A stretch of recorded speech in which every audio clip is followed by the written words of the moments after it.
Ok. ¿Sí miran ahí Carlos? ¿Sí miras ahí? Sí, sí, miramos. Ok. 1 hora, ok. Bueno, vamos a ver, sí, 1 hora, vamos a ver 1 hora.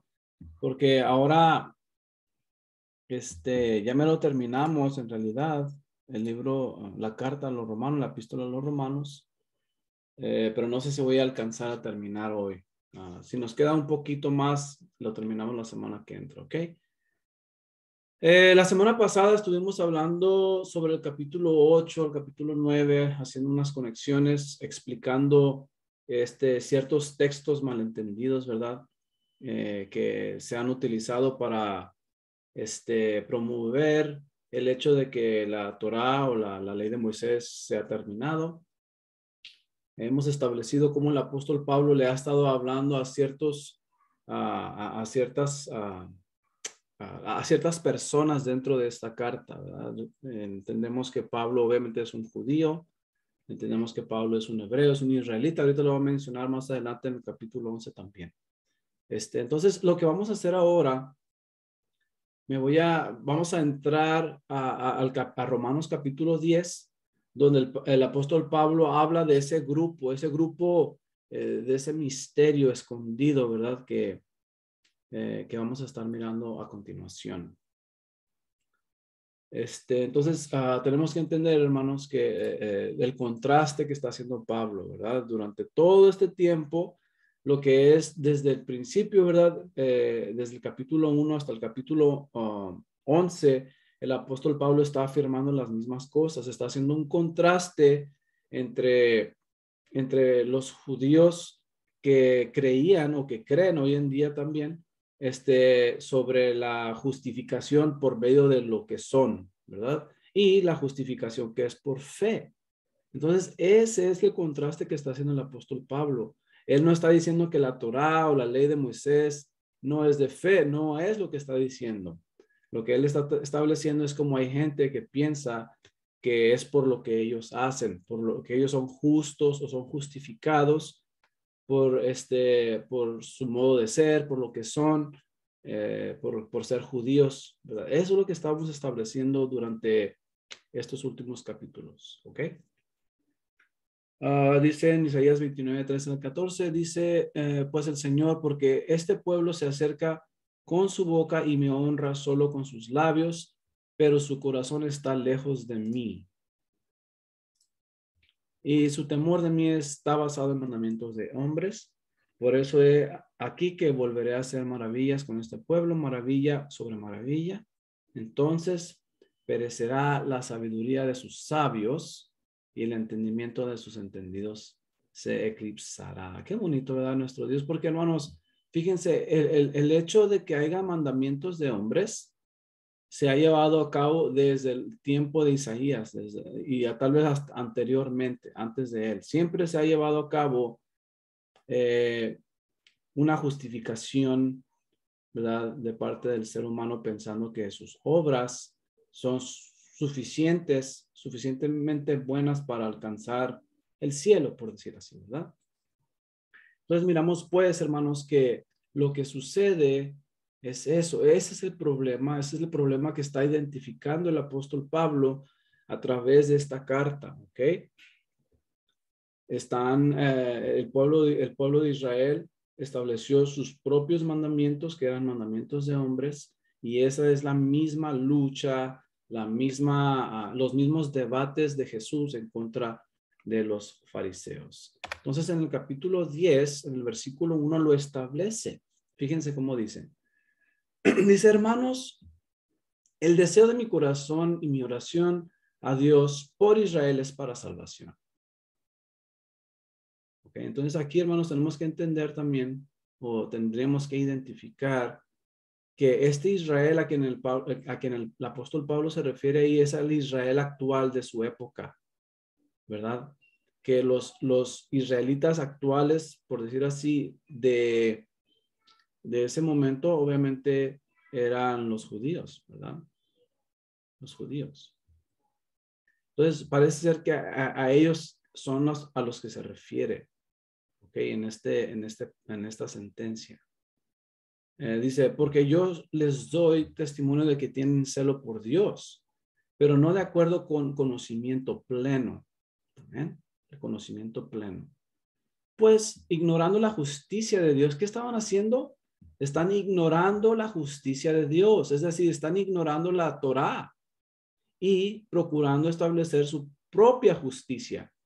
¿Se fijan? Ese es el mismo problema que está identificando Isaías 29, 13 al 14, que eran los mandamientos de los hombres, doctrinas de hombres, dice Jesús, son a las que estaban atendiendo.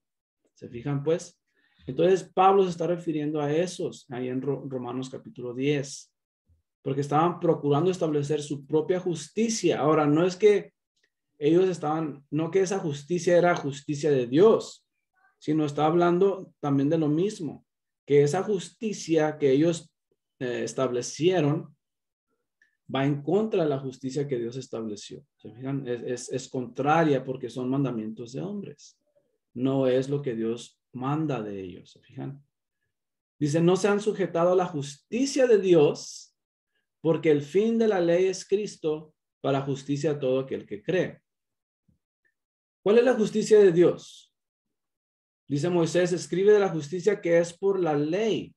El hombre que haga estas cosas vivirá por ellas, según Levítico 18:5. Y también podemos ver en Éxodo 15:26. Entonces, ¿cuál es la justicia que establece? Porque está hablando Pablo en Romanos 10:5, está diciendo que Moisés escribe de la justicia que es por la ley. Amén. Y establece que en Levítico 18:5, que dice, por tanto, guardaréis mis estatutos y mis decretos, los cuales el hombre que los cumpla por ellos vivirá, yo el Señor. Entonces, esto en Levíticos 18:5, Dios está estableciendo que los que guardan los estatutos y los decretos de Dios, esos hombres vivirán por ellos. Amén. Y tenemos que entender, hermanos, que este Levítico 18 en realidad es un mandamiento de Dios. Amén. Y establece que van a poder vivir por esos decretos y estatutos que Dios establece. O sea que es un comentario positivo. El hecho de vivir, ¿verdad? Por estos mandamientos y guardar estos mandamientos es algo positivo que el Señor lo está estableciendo. Obviamente no vamos a morir si no guardamos sus mandamientos. Más bien vivimos cuando guardamos sus mandamientos. Tenemos vida, tenemos salud, tenemos bienestar. Es lo que establece la Biblia a través de todo el Antiguo Testamento. Entonces, Levítico 18:5 en realidad es un mandamiento positivo, ¿verdad? Es un mandamiento de bendición. Es un mandamiento de obediencia. Es decir, la obediencia a los mandamientos de Dios nos dirigen a la vida. ¿Ok? Y eso ustedes pueden mirar ahí, pueden ver Deuteronomio 6:4, Deuteronomio 4:40. Todos esos son versículos que tienen una conexión con Levítico 18:5. Dice, pero ellos, el pueblo de Israel, no se sujetaron a la justicia de Dios. Es decir, se apartaron de sus leyes, de su Torá, sus decretos, sus mandamientos y su pacto. No tiene ningún sentido, fíjense en esto, no tiene ningún sentido pensar que el pueblo de Israel sufrió el castigo de Dios porque guardaron la ley de Moisés. Fue lo contrario, es porque no guardaron la ley de Moisés que sufrieron el exilio de Israel. Amén. Entonces, mucha gente piensa equivocadamente que el pueblo de Israel sufrió las consecuencias del pecado por guardar la ley de Moisés. Eso no tiene sentido.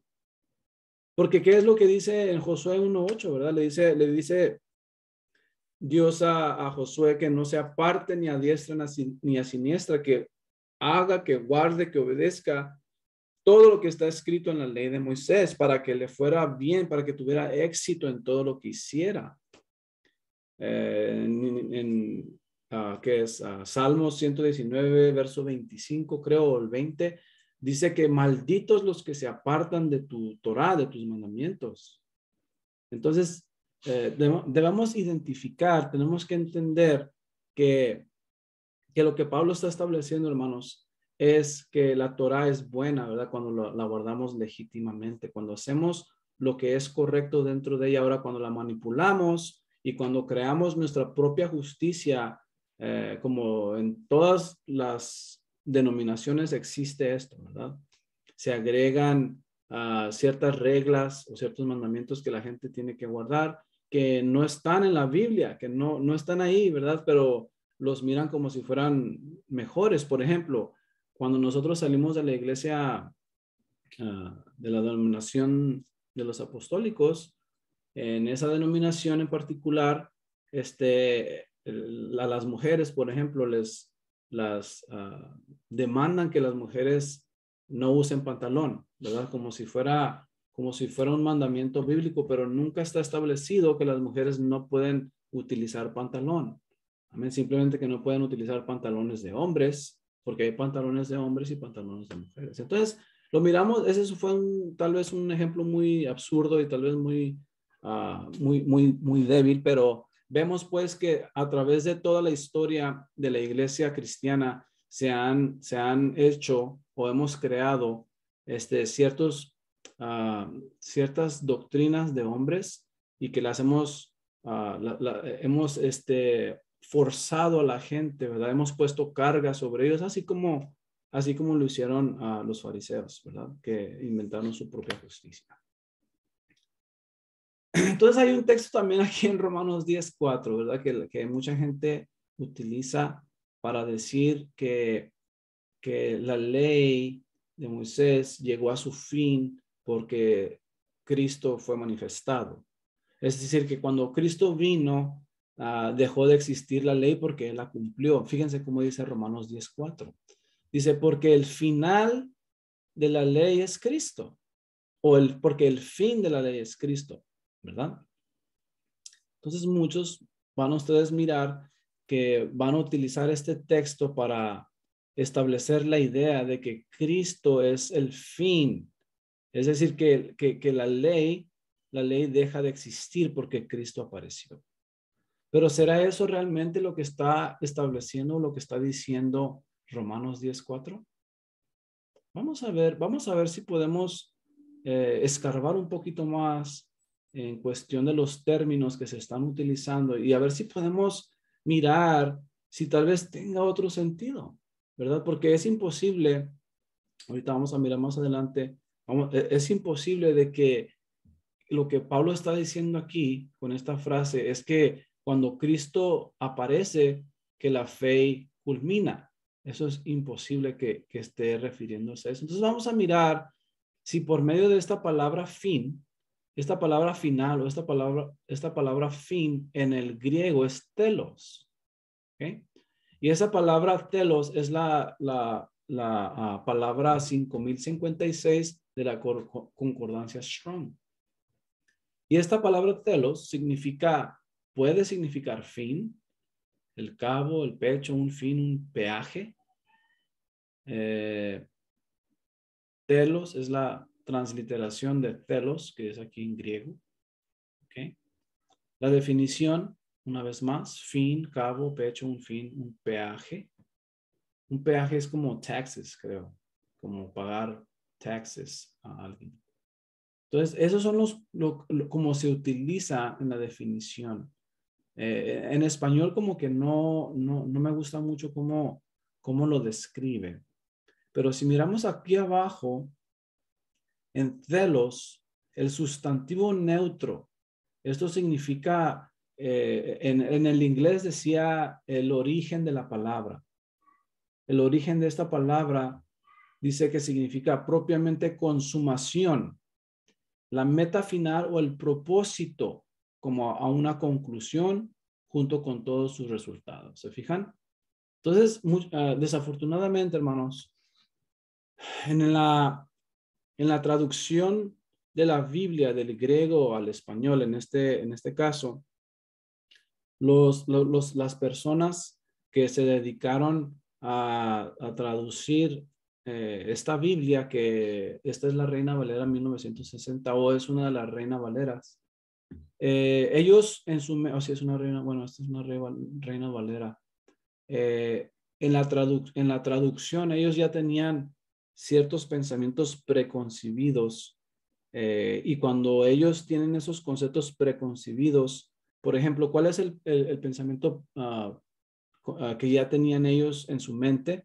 Ellos estaban pensando ya que, que ya no teníamos que guardar la ley de Moisés, ¿verdad? Ellos ya tenían eso supuestamente definido. Entonces, cuando ellos empiezan a traducir, utilizan esa misma emoción de esos pensamientos preconcebidos para usar estas palabras, ¿verdad? Porque aquí la palabra fin es como una película, ¿verdad? Es como una película de Cantinflas, por decir así, que cuando se terminaba la película, en las películas antiguas siempre ponían la palabra fin, es decir, se ha terminado esta película, ¿verdad? O sea, establece que ya deja de existir.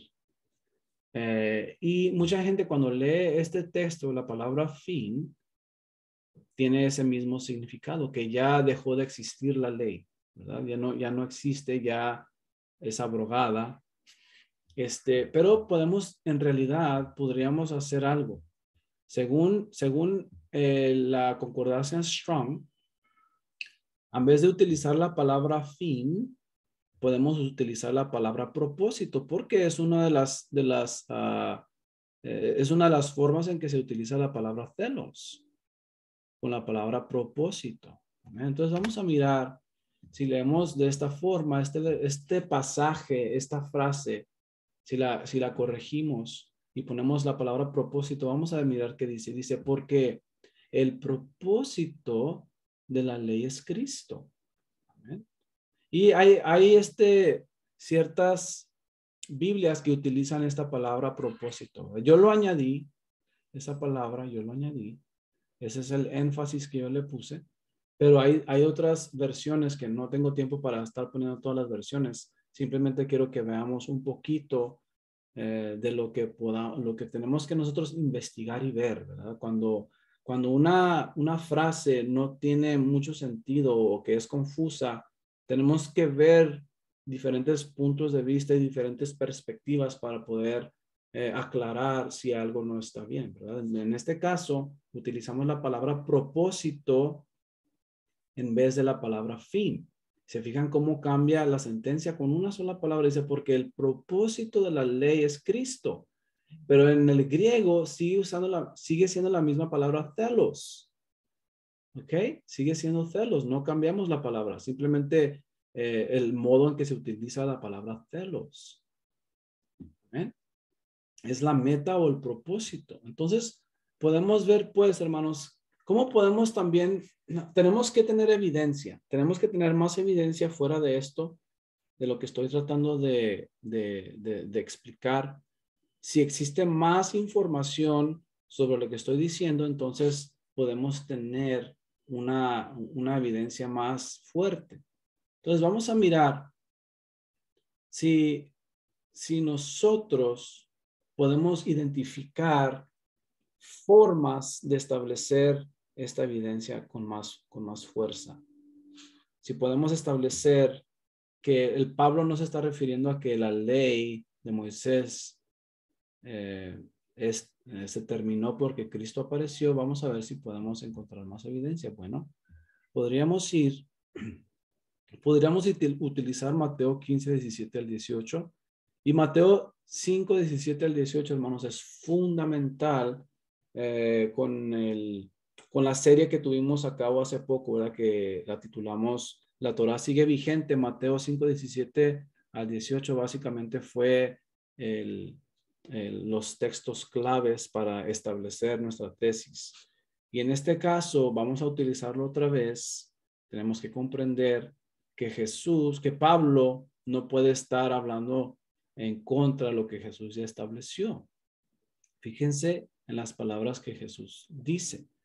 Dice, no piensen que he venido para abrogar la ley o los profetas. Recuerdan que la palabra abrogar es destruir, quitar, remover, poner fin. no he venido para abrogar. Entonces lo dice 2 veces.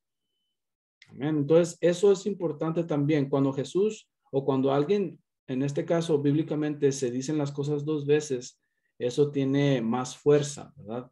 Es más importante porque lo dice 2 veces. No piensen que he venido para abrogar la ley o los profetas. No he venido para abrogar, sino para cumplir.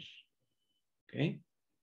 Para cumplir, obviamente, es la palabra plerú en el griego. Significa dar a entender, ¿verdad? Con el fin de dar a entender, con el fin de explicar lo que significa el mandamiento, o cumplir también se refiere a cómo él iba también a caminar en los caminos de la ley de Moisés. Es decir, que él iba a llevar a cabo la ley de Moisés en su vida. Amén. Dice, de cierto les digo que hasta que pase el cielo y la tierra, ni siquiera una jota ni una tilde pasará de la ley hasta que todo se haya cumplido. Entonces tendríamos que decir que si la ley, si Jesús le puso fin a la ley de Moisés cuando en su aparición, tendríamos que decir pues que esta sentencia sería una mentira de parte de Jesús, ¿verdad? Porque Jesús dice que de cierto les digo que hasta que pasen el cielo y la tierra, ni siquiera una jota ni una tilde pasarán de la ley de Moisés hasta que todo haya sido cumplido. Entonces tendríamos que simplemente salir afuera y mirar si ya pasó el cielo y la tierra. Es decir, que ya llegó el fin, la consumación de todas las cosas. Obviamente podrán simplemente con salir y mirar que todo es igual, ¿verdad? Que todo permanece tal y como es, que la segunda venida de Jesús, que el milenio de Yeshua, de Jesús, no se ha llevado a cabo todavía. Entonces podemos estar seguros de que si esto no ha ocurrido, entonces tampoco ni una tilde ni una jota han pasado de la ley. ¿Se fijan? Entonces tenemos que tomar esto en cuenta, hermanos, porque estas son palabras de Jesús. Amén. Obviamente Jesús vino a establecer una verdad absoluta. Entonces, esta es una verdad absoluta. De dos formas lo vemos. Primero, él dice que no vino a abrogar la ley. Entonces, esta sentencia del apóstol Pablo iría en contra de esto, porque estamos diciendo que Jesús vino a poner fin a la ley, ¿verdad? Y también lo vemos de otra forma. En el versículo 18 dice que hasta que pase el cielo y la tierra. Entonces, estas dos cosas, hermanos, no han ocurrido. Amén. Jesús no vino a remover la ley, no vino a ponerle fin a la ley, y aún el cielo y la tierra no han pasado. Entonces podemos ver que la ley sigue en pie. Entonces queremos establecer que el propósito o que la frase se refiere a un propósito y no a un fin, es decir, a que la ley de Moisés ya deja de existir. Dice, Jesús mismo afirma que Él es el propósito de la ley de Moisés con estas palabras, porque si ustedes creyeran a Moisés, me creerían a mí, pues Él escribió de mí. Pero si no creen a sus escritos, ¿cómo creerán a mis palabras? Entonces, lo que quiero establecer con este versículo en Juan 5:46 al 47 es que Jesús mismo está diciendo que el propósito de la ley es Cristo, ¿verdad? Es lo que está diciendo, porque lo que está diciendo es que Moisés, en su inspiración divina de parte de Dios por medio del Espíritu, Moisés en sus escritos, en la Torá, en la ley de Moisés, escribió de Jesús, ¿verdad? Todo tiene que ver con Jesús, absolutamente todo. Aún dentro de los códigos más profundos de la Torá, en el hebreo, ¿verdad? En diferentes formas, descubrimos que el nombre de Jesús, el nombre de Yeshua en hebreo, existe, hermanos, en toda la Torá, ¿verdad? Y en todo el Tanakh también, que es todo el Antiguo Testamento. O sea que hay ciertos códigos, ¿verdad?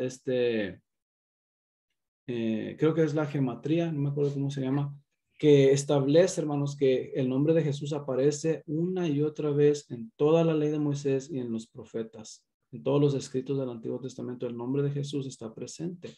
Y es pues a lo que se está refiriendo Jesús aquí. Obviamente existen también profecías mesiánicas en la ley de Moisés, como Génesis 3:15, donde habla sobre la semilla, ¿verdad? La simiente de la mujer. Todas esas cosas, hermanos, es a lo que se está refiriendo Jesús. Ahora que nosotros hemos estado estudiando la Torá de un modo sincronizado con las parashás y las porciones semanales, nos damos cuenta cómo hay tanta conexión entre Moisés y Jesús, ¿verdad? Cómo hay tanta conexión entre José y Jesús. O sea, todo tiene que ver con Jesús. Aarón como sumo sacerdote, ¿verdad? Representa a Jesús, el ministerio de Jesús, la santidad de Jesús. Entonces se fijan, por eso Jesús dijo que Moisés había escrito de él. En la ley de Moisés vemos a Jesús en todos lados. De la misma manera, en Lucas 24:27 dice, y comenzando desde Moisés y todos los profetas, les interpretaba en todas las escrituras lo que decían de él. ¿Se fijan? Es lo que estoy estableciendo. Entonces podemos mirar aquí, por lo menos en dos textos, evidentemente Jesús está diciendo que el propósito de la ley es Jesús, es Cristo, es Yeshua, es Mashiach. ¿Se fijan? Entonces aquí hay evidencia y es todo lo que necesitamos para poder establecer una verdad. Solo necesitamos dos testigos, dos o tres testigos, ¿verdad? Para que podamos establecer una verdad. Aquí, hermanos, tenemos dos ejemplos. ¿Amén? Entonces, por eso estoy estableciendo que este texto de Romanos 10:4 más correctamente debe decir porque el propósito de la ley es Cristo, no que porque el fin de la ley es Cristo. Entonces, miramos pues que esa es una realidad, ¿verdad? Que Cristo lo encontramos toda su vida, su ministerio, lo que le iba a suceder, cosas, detalles particulares como su nacimiento, el hecho de que iba a morir, de la forma que iba a morir, el hecho de que iba a ser traicionado. O sea, por ejemplo, en los Salmos, hermanos, yo no sé ustedes si alguna vez han estudiado las profecías mesiánicas en el Antiguo Testamento. Existen como 315, no recuerdo muy bien porque hace mucho tiempo que no las estudio una por una, pero hay como 315 profecías mesiánicas, obviamente que se refieren a Jesús, como por ejemplo en Zacarías habla sobre cómo iba a entrar triunfante, ¿verdad? Montado en un asna.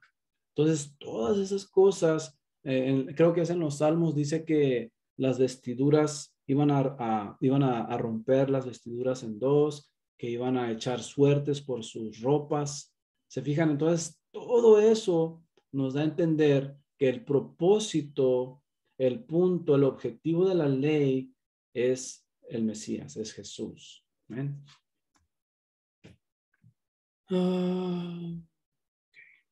Entonces, déjenme les leo esto antes de que se me olvide. Dice, el error existe en pensar que Jesús cumplió en su primera aparición todas las cosas escritas en la ley y los profetas. A esto aluden cuando utilizan estas palabras, porque el final de la ley es Cristo, pero eso no es así. Ok, entonces vamos a mirar más evidencia. ¿Cómo podemos saber que este texto se refiere más al propósito que a un fin? Bueno, porque en realidad, hermanos, en la primer venida de Jesús, en su primera manifestación como hombre, él no cumplió todas las cosas de la ley y no cumplió todas las cosas en el Antiguo Testamento. Todavía hay muchas cosas que se tienen que cumplir. Por ejemplo, y estos ejemplos ya los hemos mirado antes en otra enseñanza, pero creo que es importante identificarlo, ¿verdad? Es importante recordarlo. Unos ejemplos. La manifestación del hombre de pecado. Ok. Eso lo encontramos en 2 de Tesalonicenses 2:3, donde el apóstol Pablo identifica al hombre de pecado, ¿verdad? Pero también lo miramos en Daniel, en el profeta Daniel, habla una y otra vez sobre el hombre de pecado. Entonces, ya nomás con estos textos, que son 3 de ellos, amén, establecemos que no todo se ha cumplido en el Antiguo Testamento. Entonces, ¿cómo podemos decir que Jesús vino a dar fin a la ley, a los profetas, si no todo se ha cumplido todavía? Una vez más vuelvo a reiterar. También todavía falta la unificación de Israel entre la casa de Judá y la casa de Efraín. Eso todavía no ha ocurrido en su consumación, es decir, todavía no está completa esa unificación, aunque proféticamente y actualmente la estamos viviendo, ¿verdad? Y esto lo podemos encontrar en Ezequiel, en Deuteronomio 30, en Jeremías. Se fijan, puse Deuteronomio 30, esta unificación, porque con tan sola esta evidencia, hermanos, nos damos cuenta que Jesús no cumplió todo lo que está en la ley de Moisés. Amén. La restauración del templo en Ezequiel 40 al 48.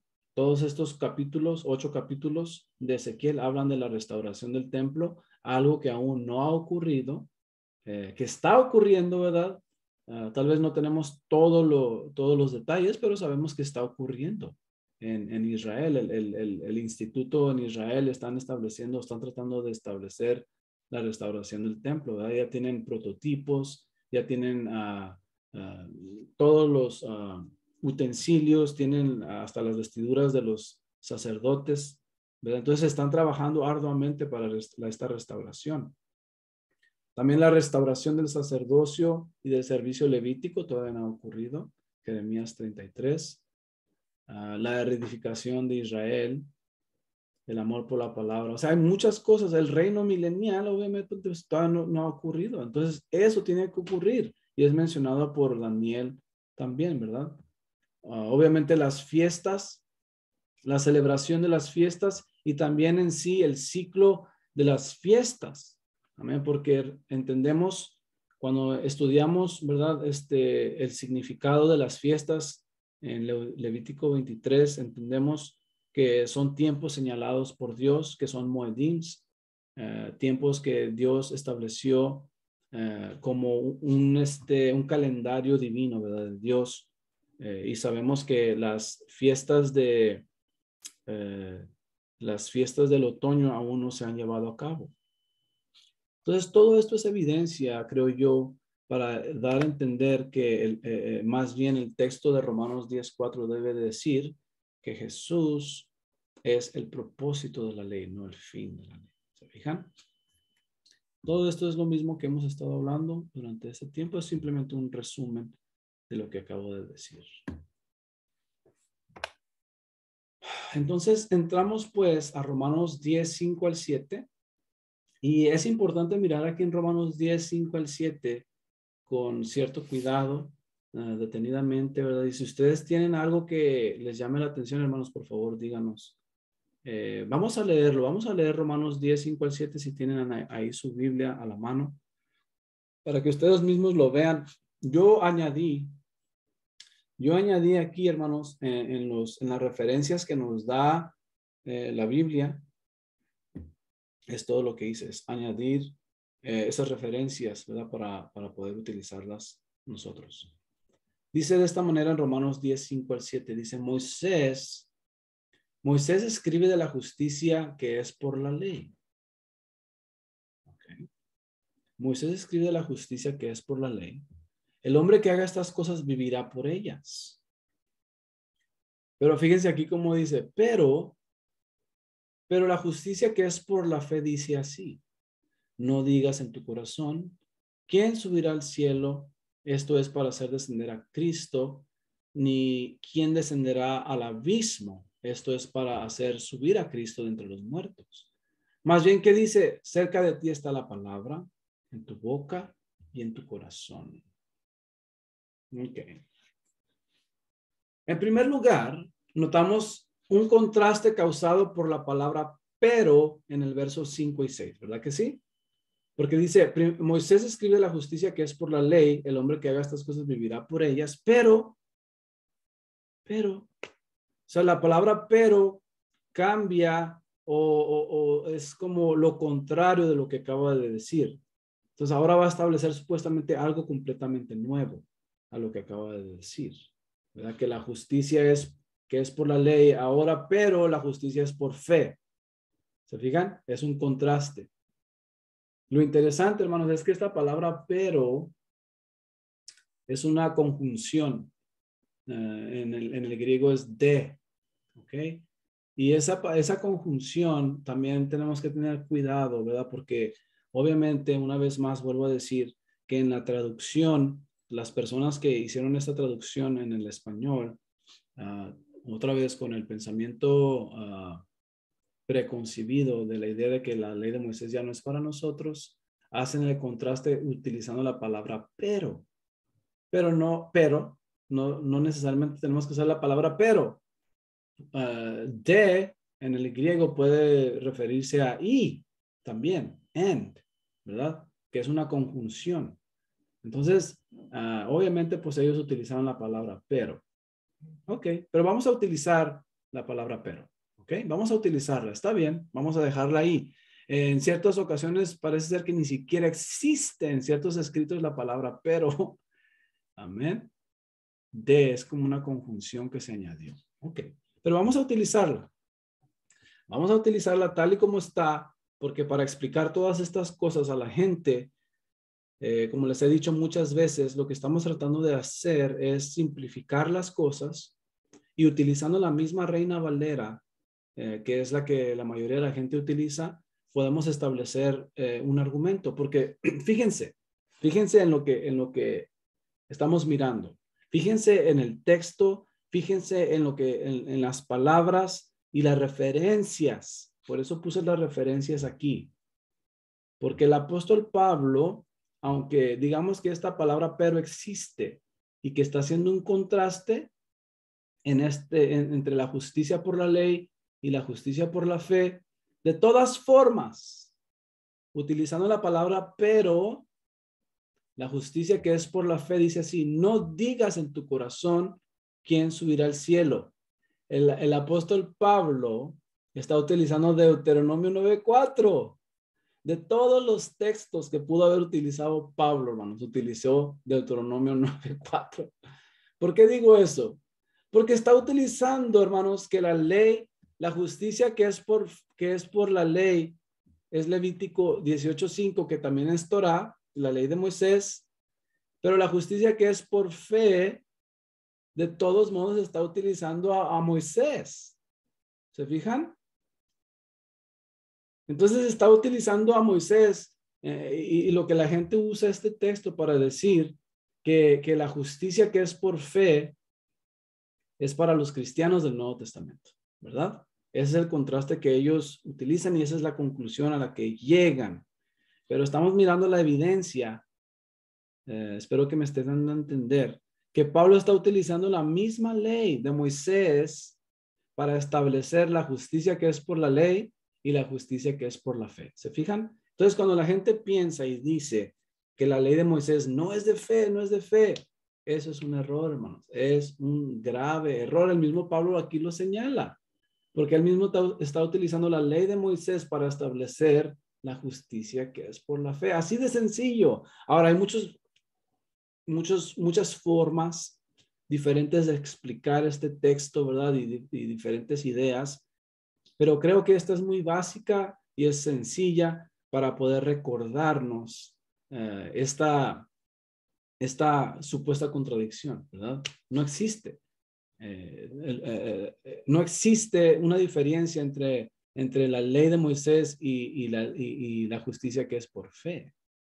Entonces, miren, los cristianos o en el cristianismo se cree que la ley de Moisés, ellos fueron salvos por obras, por las obras que hacían. Es decir, ellos tenían que ganarse la salvación, pero ni siquiera no existe ningún texto en el Antiguo Testamento que diga tal cosa, porque nunca ha sido así, hermanos.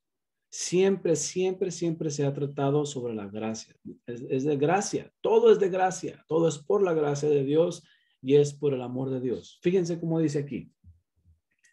La frase no digas en tu corazón en el verso 6 alude a Deuteronomio 9:4, donde Moisés advirtió a Israel. No discurras en tu corazón cuando Jehová tu Dios los habrá echado de delante de ti, diciendo, por mi justicia me ha metido Jehová a poseer esta tierra, pues por la impiedad de estas gentes Jehová las echa delante de ti. Entonces aquí establecemos algo importante. Deuteronomio 9:4 está diciendo que no discurras en tu corazón cuando Jehová tu Dios los habrá echado delante de ti, diciendo por mi justicia. ¿Se fijan? Entonces nunca ha sido por la justicia de ellos.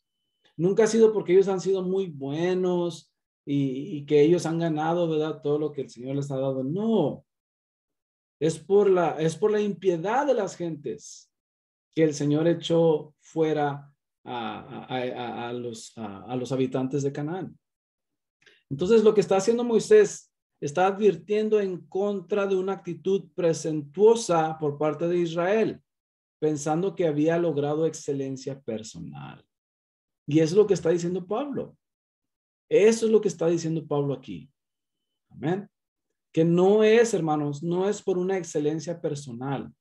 No es por obras de justicia que nosotros hubiésemos hecho, sino es por la renovación de vuestra mente por el Espíritu Santo.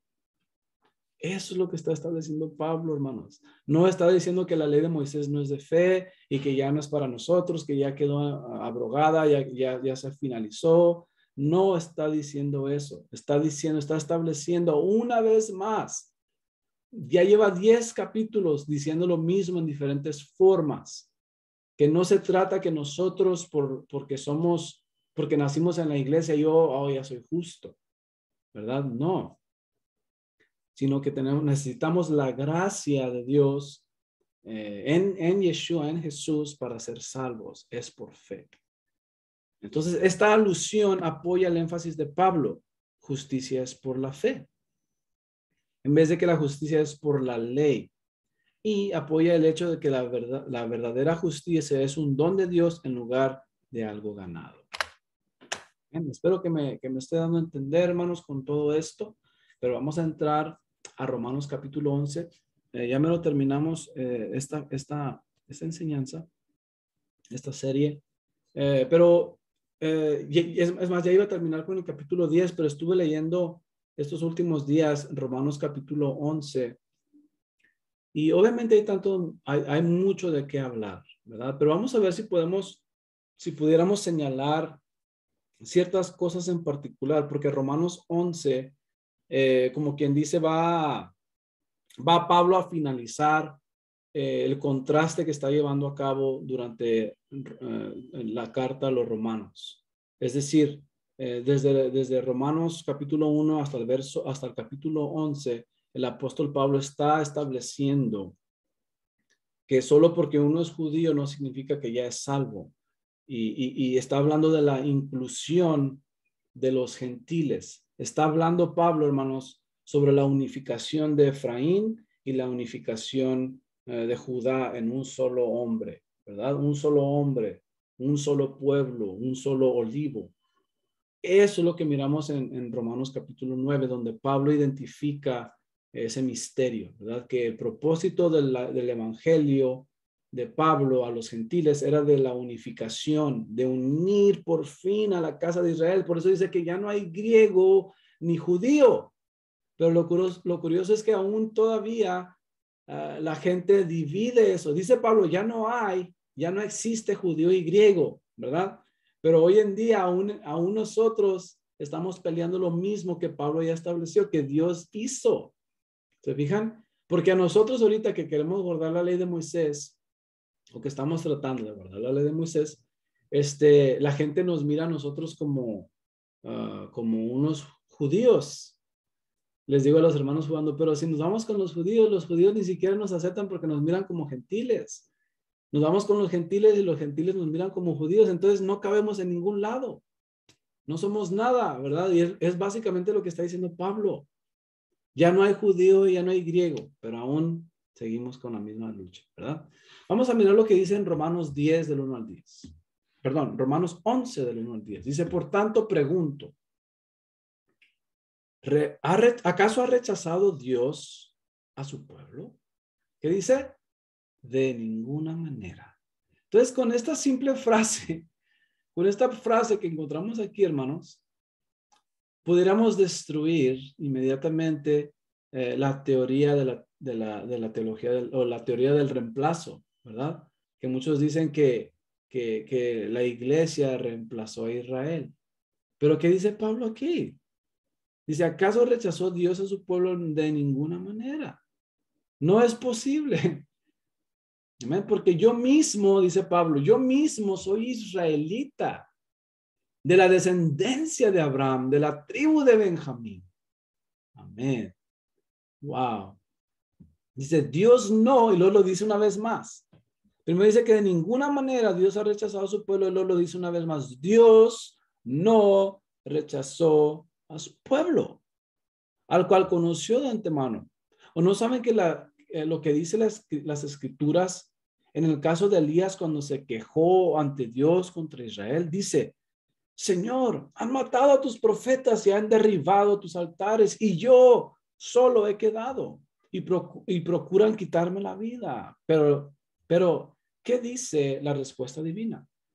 He dejado para mí 7,000 hombres que no han doblado su rodilla delante de Baal. Así también en este tiempo, fíjense cómo establece Pablo. Entonces está utilizando una, una metáfora, ¿verdad? De lo que le sucedió a Elías, ¿verdad? En contra de los profetas de Baal y Jezabel y Acab y todo eso, ¿verdad? Esa era donde Elías va y se esconde en una cueva, ¿verdad? ¿Se acuerdan de eso? Que está Elías esperando ahí y viene un fuego fuerte y la presencia de Dios no estaba ahí. Viene un torbellino y la presencia de Dios no estaba ahí hasta que llegó un silbido apacible, ¿verdad? Es ahí donde se manifiesta la gloria de Dios. Creo que la hermana Elizabeth subió algo así similar esta semana, pero bueno, el caso es que Pablo está utilizando esa historia, ¿verdad? Esa referencia para establecer esto. Dice, así también, en este tiempo presente se ha levantado un remanente según la elección de gracia. Entonces se fijan, en aquel entonces, en el tiempo de Elías, Dios tenía un remanente de 7,000 hombres más Elías. 7,001, ¿verdad? Era un remanente que no habían doblado su rodilla a Baal.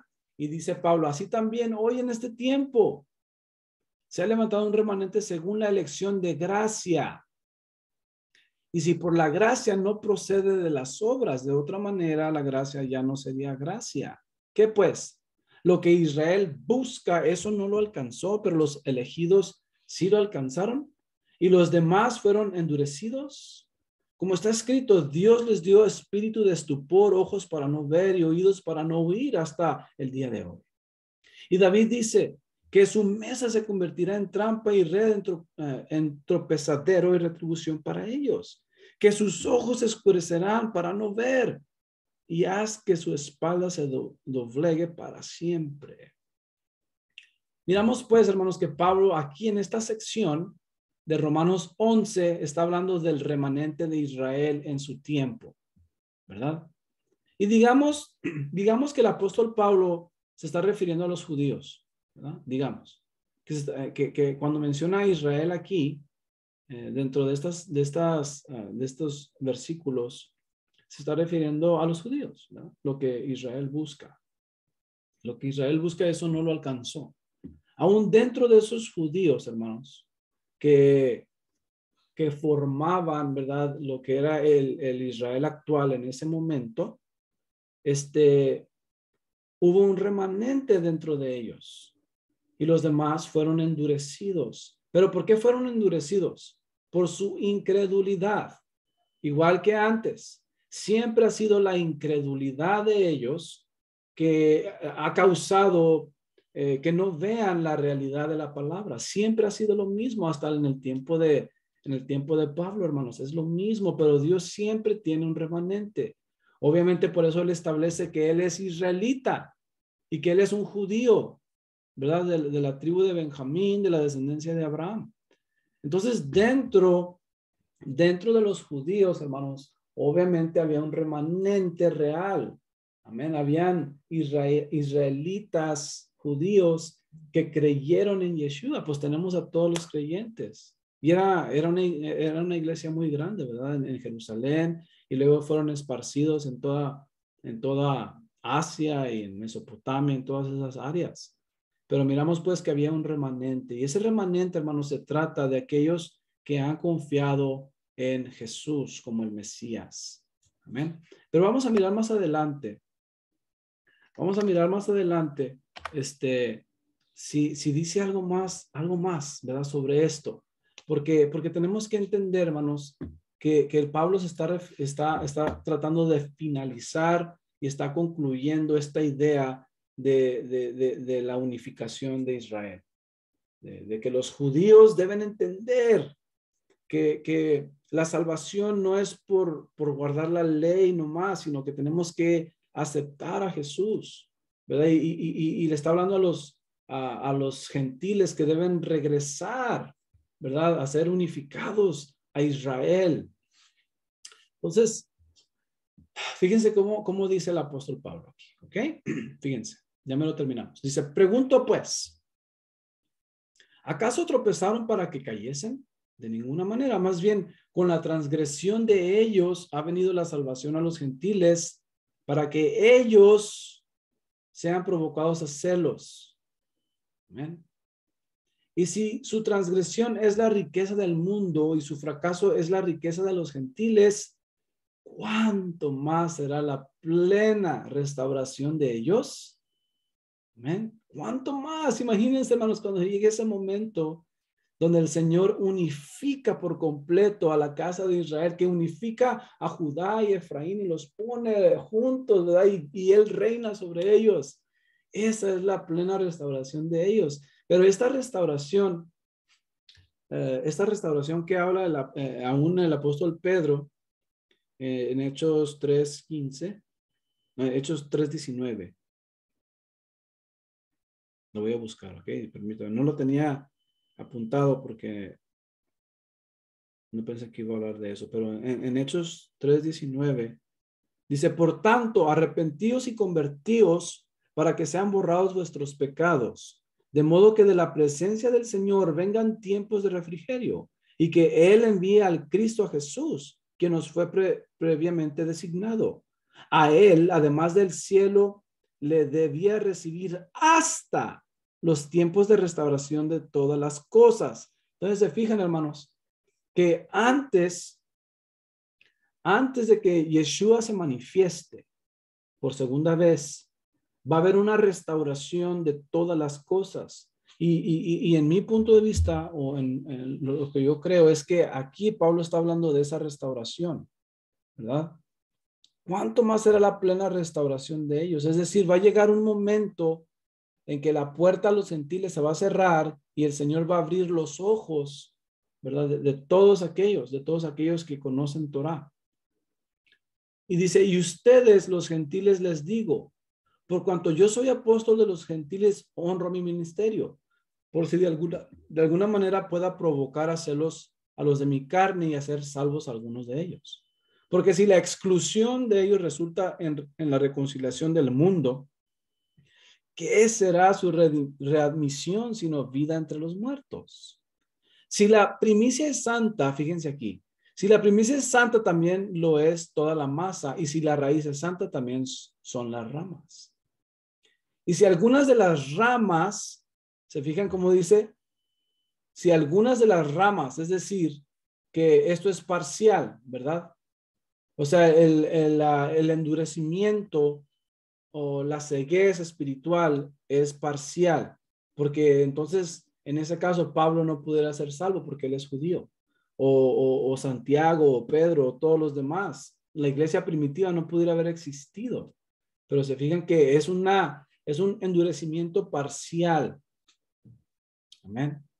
Y aquí lo está estableciendo una vez más. Dice, y si algunas de las ramas fueron desgajadas, y tú, hablando a los gentiles, y tú, siendo olivo silvestre, has sido injertado entre ellas y has sido hecho copartícipe de la raíz, es decir, de la abundante savia del olivo. No te jactes contra las demás ramas. ¿Y qué es lo que hemos hecho? Nos hemos jactado. Nos hemos jactado, ¿verdad? Los cristianos, ¿verdad? Que no, ya el Señor se deshizo de Israel, se deshizo de los judíos. No, Pablo acaba de decir que Dios no ha desechado a su pueblo. Y aquí nos dice que no nos jactemos, ¿verdad? Por la incredulidad de ellos, sino porque, es más, debemos gozarnos porque por medio de este endurecimiento parcial nosotros podemos entrar. Dice, pero aunque te jactes en contra de ellas, no eres tú quien sustentas a la raíz, sino la raíz a ti. Wow. Entonces dirás, las ramas fueron desgajadas para que yo fuera injertado. ¿Yes? ¿Se fijan? Está bien. Por su incredulidad fueron desgajadas. Pero tú por tu fe estás firme. No te ensoberbezcas, sino teme. Porque si Dios no perdonó a las ramas naturales, a ti tampoco te perdonará. Considera pues la bondad y la severidad de Dios. La severidad ciertamente para los que cayeron, pero la bondad para contigo, si permaneces en su bondad. De otra manera, tú también serás cortado.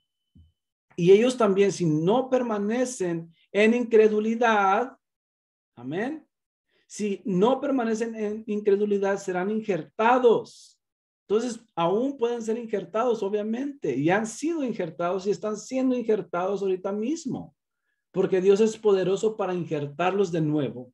Pues si tú fuiste cortado del olivo silvestre y contra la naturaleza, fuiste injertado en el buen olivo, cuánto más estos que son las ramas naturales serán injertados en su propio olivo.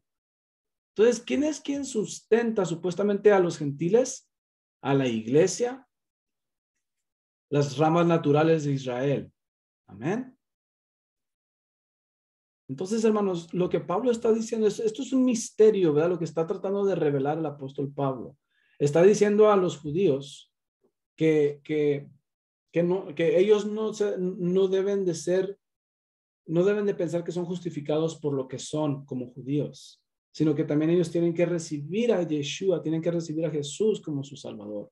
Pero aquí nos está hablando también le está hablando a los gentiles, ¿verdad? Que son injertados en el olivo. Amén. ¿Y quién es el olivo? Israel es el olivo. Entonces podemos mirar todo esto, hermanos, que este es el misterio del evangelio en sí. Esta es la predicación del evangelio. Este es el propósito de las profecías que Dios dio a aquellos hombres de la antigüedad. Entonces miramos pues que Pablo le revelaron estas cosas y ahora se las está enseñando a los romanos y se las está revelando, nos las está revelando también a nosotros. Amén. Entonces, ya después, desde Romanos 12 al 16, miramos que Pablo empieza a hablar de otros temas. Amén. Empieza a hablar del sacrificio agradable en Romanos 12, consejos para los creyentes y otras cosas. Amén, como el amor al prójimo, la comprensión entre hermanos. Entonces, en realidad, aquí en Romanos 11, el apóstol Pablo culmina con esto, ¿verdad? Que hay una unificación. Hay una unificación que Dios está llevando a cabo de unificar y llevar a cabo la profecía de Ezequiel, ¿verdad? Donde habla sobre las dos ramas que tienen que ser unificadas para que sean un solo pueblo. Ese es el punto, y obviamente pues también los gentiles y todo el mundo puede ser partícipe de todas estas cosas. Entonces, ese básicamente, hermanos, es el estudio de la carta a los romanos. Ustedes lo pueden ver obviamente después ustedes mismos hagan sus propias notas, compártanlas con nosotros y pueden identificar otras cosas.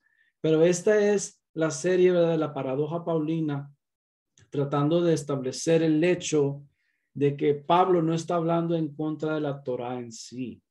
Lo que Pablo está estableciendo, hermanos, en Romanos, es que no hay una justificación propia del ser humano, aún siendo judíos. Los judíos necesitaban, ¿verdad? Necesitan la salvación por medio de Jesús, igual que los gentiles. Todos necesitamos a Jesús para ser justificados, para permanecer en Israel, para permanecer en el olivo, para permanecer en Dios.